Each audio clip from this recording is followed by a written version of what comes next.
बिस्मिल्लाहिर्रहमानिर्रहीम। तो आज हम पढ़ेंगे development of the T cells.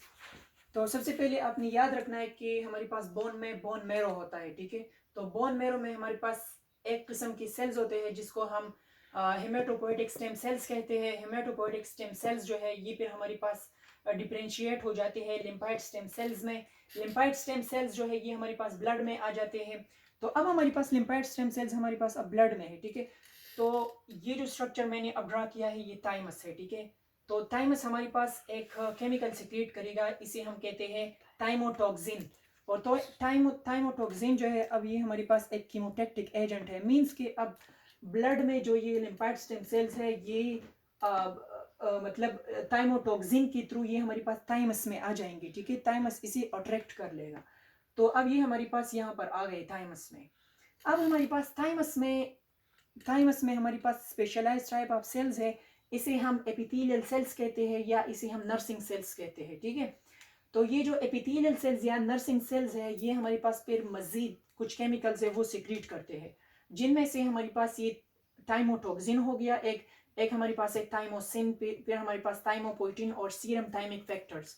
तो ये केमिकल्स ये सिक्रीट कर लेते हैं और इन केमिकल्स के थ्रू ये जो हमारे पास लिम्फाइड स्टेम सेल है इसके मैच्योरेशन आगे हमारे पास होते हैं।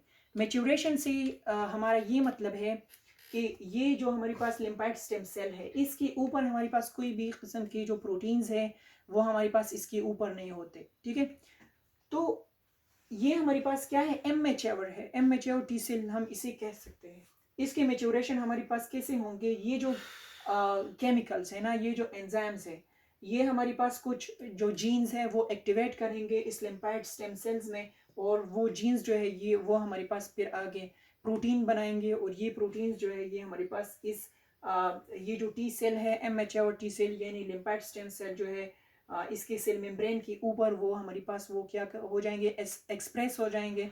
और इसी तरीके से हम इसको यानी मैच्योर टी सेल्स फिर आगे कहेंगे, ठीक है। अब हमारे पास एक सेल जो है वो मैच्योर हो गया। मैच्योरेशन से ये मतलब है कि इसके ऊपर हमारे पास TCR यानी टी सेल रिसेप्टर्स आ जाएंगे। इसी तरीके से हमारे पास CD4 यानी क्लस्टर डिफरेंशिएशन 4 फैक्टर और क्लस्टर डिफरेंशिएशन 8 फैक्टर, ये हमारे पास दो किस्म की प्रोटीन्स है ये इसके ऊपर आ जाएंगे। जब ये तीनों चीज़ें हमारे पास किसी सेल के ऊपर किसी एम मैच्योर टी सेल के ऊपर आ जाते हैं तो इसे हम पे क्या कहते हैं, मैच्योर टी सेल कहते हैं। अच्छा, अब हमारे पास एक टी सेल मैच्योर हो गया।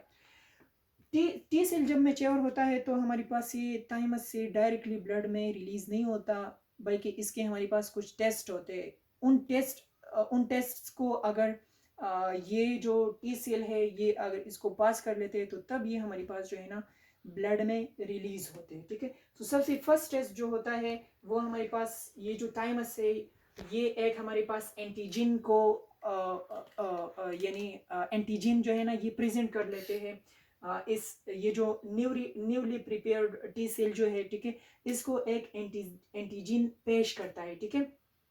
इसे हम कहते हैं MHC, मेजर हिस्टोकम्पैटिबिलिटी कॉम्प्लेक्स 2, ठीक है, ये इसको दे देते हैं। अच्छा, अब हमारे पास अगर ये जो टी सेल है अगर इसने MHC को रिकॉग्नाइज कर लिया, ये जो सेल्फ एंटीजन है ये MHC जो है ये हमारे पास सेल्फ एंटीजन है, इसको अगर रिकॉग्नाइज कर लिया मीन तो इसके हमारे पास पॉजिटिव सिलेक्शन होगी। पॉजिटिव सिलेक्शन का ये मतलब है कि ये हमारे पास अब आगे दूसरे टेस्ट में ये प्रोसीड होगा। अगर इस टी सेल ने अगर MHC मॉलिक्यूल को रिकॉग्नाइज नहीं किया तो फिर हमारे पास इस टी सेल के हमारे पास एपोप्टोसिस हो जाएंगे और ये फिर हमारे पास ख़त्म हो जाएगा। एपोप्टोसिस इसलिए होंगे बिकॉज आगे फ्यूचर में ये हमारे पास फिर बॉडी के जो सेल्फ एंटीजन है, देखो ना MHC सेल्फ एंटीजन है ना, तो ये फिर हमारे पास इसके साथ रिएक्शन करेगा और फिर आगे फ्यूचर में हमारे पास बॉडी के लिए प्रॉब्लम बनाएगा। So in order to avoid that हमारे पास क्या हो जाता है, एपोप्टोसिस हो जाता है।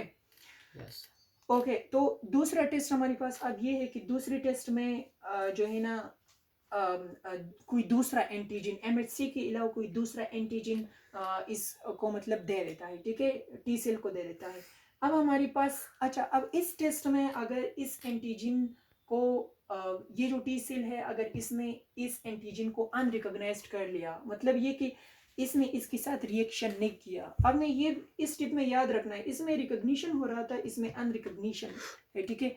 अगर इसने इसको रिकॉग्नाइज कर लिया, रिकॉग्नाइज नहीं किया मींस कि इसने इसके साथ रिएक्शन नहीं किया, तो फिर इसके हमारे पास पॉजिटिव सिलेक्शन होंगे और ये हमारे पास आगे फर्दर तीसरे टेस्ट में प्रोसीड हो जाएगा। तीसरा जो टेस्ट है वो ये है कि हमारे पास अब थाइमस जो है ना, इसमें हमारे पास बहुत सारे जो क्लस्टर डिफरेंशिएशन फैक्टर है यानी CD4 है और CD8 जो मार्कर्स है ये हमारे पास ऑलरेडी थाइमस में प्रेजेंट होते हैं। और अच्छा, अब हमारे पास क्या होता है कि ये जो टी सेल है, ठीक है, अगर इसने पहले CD4 को टच किया या तो ये CD4 को पहले टच करेगा या तो ये CD8 को टच करेगा।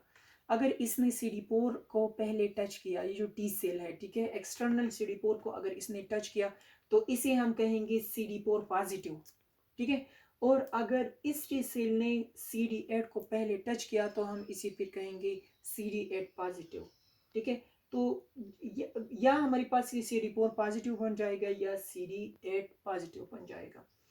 जब ये हमारे पास ये टेस्ट भी इसने क्लियर कर लिया तो ये फिर हमारे पास ब्लड में आ जाएगा और ब्लड से फिर ये आगे हमारे पास लिम्फ नोड्स में हमारे पास ये फिर स्टोर हो जाएंगे, राइट।